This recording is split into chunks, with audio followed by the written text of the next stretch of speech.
भक्त धन्ना जी का जन्म मुंबई के पास धुआन गांव में एक जाट घराने में हुआ। आपके माता पिता कृषि और पशुपालन करके अपना जीवन यापन करते थे। वह बहुत निर्धन थे। जैसे ही धन्ना बड़ा हुआ, उसे भी पशु चराने के काम में लगा दिया। वह प्रतिदिन पशु चराने जाया करता।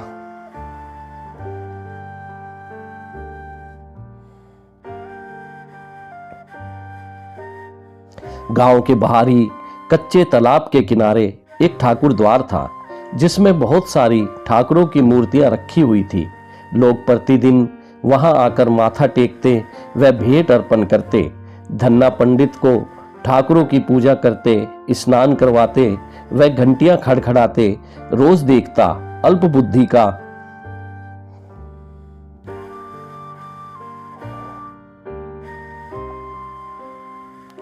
होने के कारण वह समझ न पाता। एक दिन उसके मन में आया कि देखते हैं कि क्या है।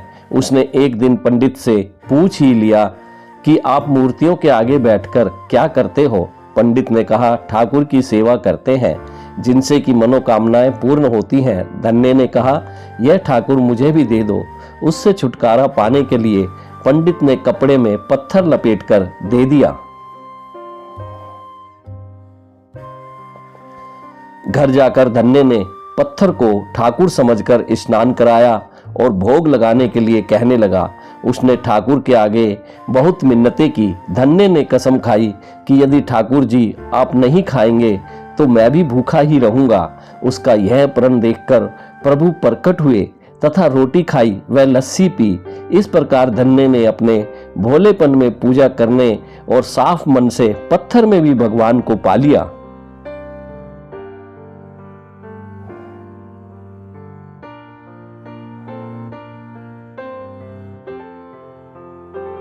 जब धन्य को लगन लगी, उस समय उसके माता पिता बूढ़े हो चुके थे और अकेला नवयुवक था।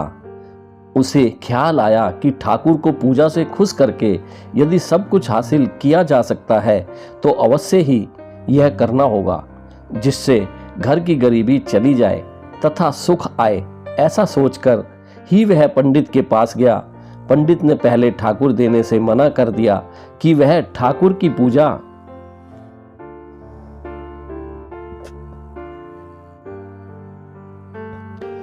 अकेले नहीं कर पाएगा।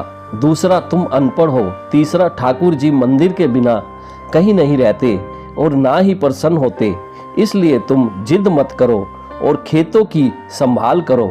ब्राह्मण का धर्म है पूजा पाठ करना, जाट का कार्य है अनाज पैदा करना।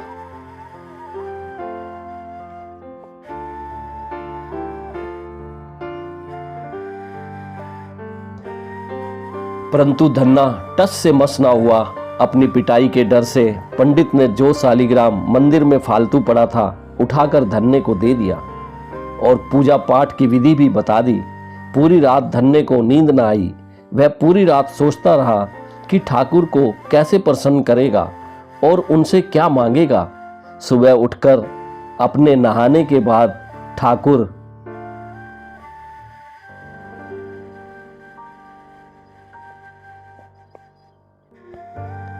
को स्नान कराया। भक्ति भाव से बैठकर लस्सी रिड़की व रोटी पकाई। उसने प्रार्थना की, हे प्रभु, भोग लगाओ। मुझ गरीब के पास रोटी, लस्सी और मक्खन ही है और कुछ भी नहीं। जब और चीजें दोगे तब आपके आगे रख दूंगा। वह बैठा ठाकुर जी को देखता रहा। अब पत्थर भोजन कैसे करे।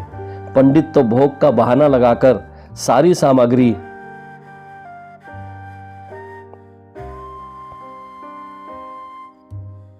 घर ले जाता था, पर भले बालक को इस बात का कहाँ ज्ञान था। वह व्याकुल होकर कहने लगा कि क्या आप जाट का प्रसाद नहीं खाते? दादा तो इतनी देर नहीं लगाते थे। यदि आज आपने प्रसाद ना खाया तो मैं मर जाऊंगा, लेकिन आपके बगैर नहीं खाऊंगा। प्रभु जानते थे कि यह मेरा निर्मल भक्त है, छल कपट नहीं जानता। अब तो प्रकट होना ही पड़ेगा। 1 घंटा और बीतने के बाद धन्ना क्या देखता है कि श्री कृष्ण रूप भगवान जी रोटी मक्खन के साथ खा रहे हैं और लस्सी पी रहे हैं। भोजन खाकर प्रभु बोले, धन्य जो इच्छा है मांग लो, मैं तुम पर प्रसन्न हूं। धन्य ने हाथ जोड़कर विनती की, जो तुम्हारी भक्ति करते हैं तू उनके कार्य सवार देता है। मुझे गेहूं, दाल व घी दीजिए, मैं खुश हो जाऊंगा। यदि जूता, कपड़े, 7 प्रकार के अनाज, गाय या भैंस, सवारी करने के लिए घोड़ी तथा घर की देखभाल करने के लिए एक सुंदर नारी मुझे दे दो।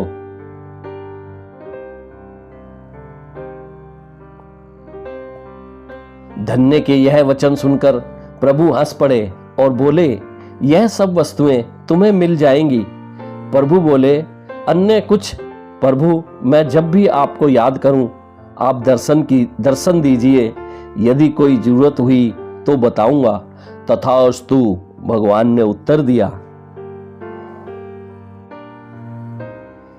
हे प्रभु, धन्ना आज से आपका आजीवन सेवक हुआ। आपके अलावा किसी अन्य का नाम नहीं लूंगा। धन्ना खुशी से दीवाना हो गया। उसकी आंख बंद हो गई। जब आंख खोली तो प्रभु वहां नहीं थे। वह पत्थर का शालिग्राम वहां पड़ा था। उसने बर्तन में बचा हुआ प्रसाद खाया, जिससे उसे तीनों लोकों का ज्ञान हो गया।